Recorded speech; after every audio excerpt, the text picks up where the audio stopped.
The misconceptions of those who seek evidence for the theory of evolution in the verses of the Qur'an. The Qur'an contains many verses about the creation of life and the universe. On the contrary, as explained in the first part of our film, it is revealed in the Qur'an that God created life and the universe miraculously by commanding them to be. Of course, however, had God so willed, He could have created living things by way. Yet the Qur'an contains no sign of evolution, and not one verse supports the evolutionary claim of the stage-by-stage emergence of species.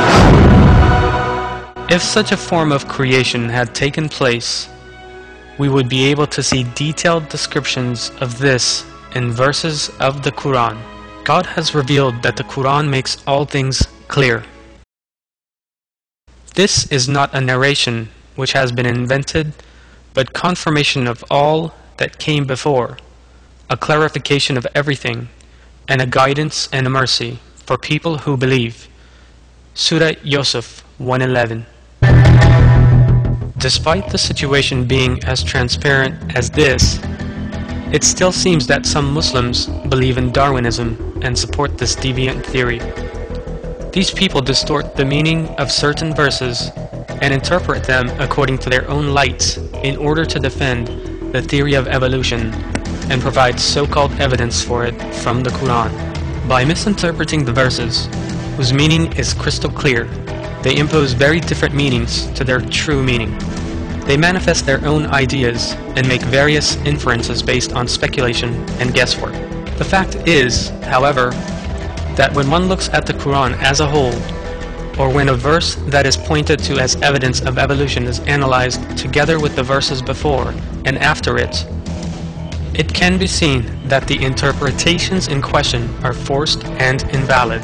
It is important to realize that interpreting verses by distorting their true meaning and seeking to portray speculation and guesswork as the true word of the Qur'an is a highly dangerous course of action.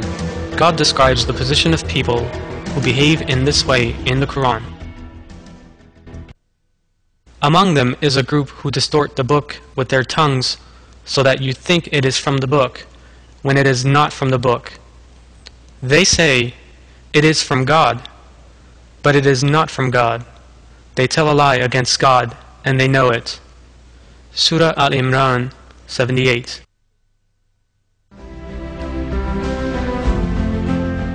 Those who know the Qur'an and yet twist the verse's original meaning and deliberately misinterpret them are said to tell a lie against God. No Muslim will wish to knowingly and deliberately commit such a sin against God, of course, and will dread falling into the position of those described in the verse. That being the case, one should avoid making biased comments or ones based on conjecture and guesswork regarding a subject emphasized in such a serious manner in the Qur'an. Everyone must avoid assuming the responsibility of misleading others about the Qur'an by misinterpreting its verses and pointing to them as evidence. Those who do so must reconsider the seriousness of what they are doing and avoid making any such interpretations or comments, for God will hold them accountable for their words. Not only do such people deceive themselves, but they also deceive those who read their words, a heavy responsibility indeed. In part 2 of our film, The Qur'an Refutes Darwinism, we shall be looking at which verses some people misinterpret as evidence for evolution, and at why these claims have no validity.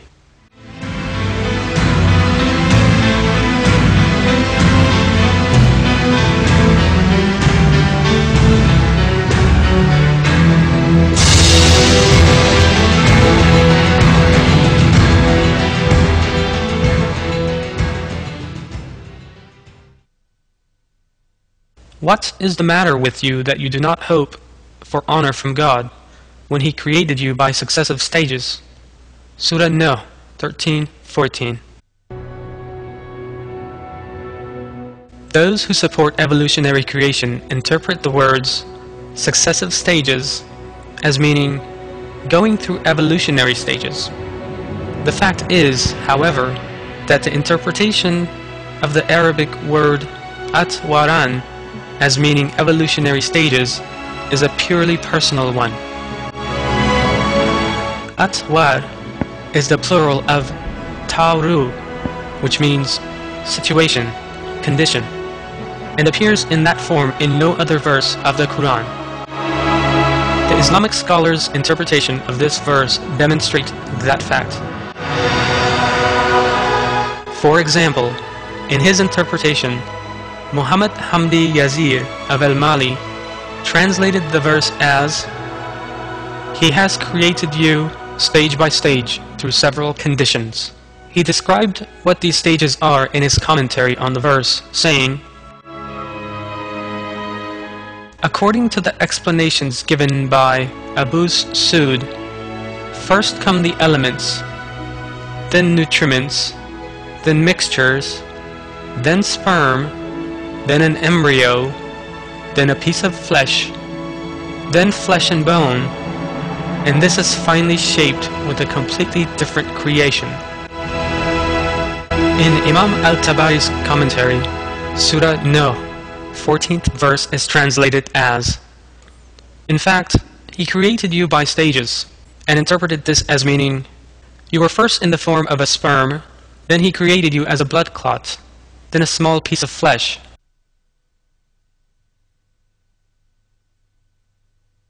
Omar Nasuhi Bilman translates the verse as, "In fact, He created you through various degrees," and goes on to interpret it as follows. "He created you through various degrees. You were first of all a drop of sperm, then a drop of blood. You became a piece of flesh and possessed bones. Then you were born as a human being. Are not all these assorted and exemplary occurrences and changes shining proofs of the existence, power, and greatness of a Lord of creation? Why do you not think of your own creation?"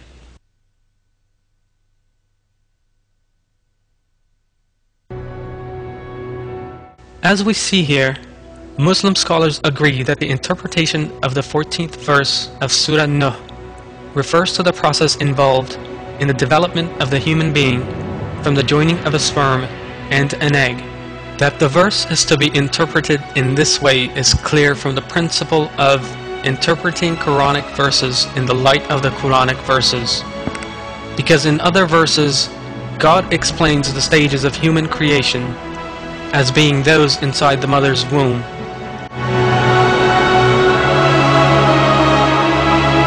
There is not the slightest indication or suggestion in the Quran that the stages of human creation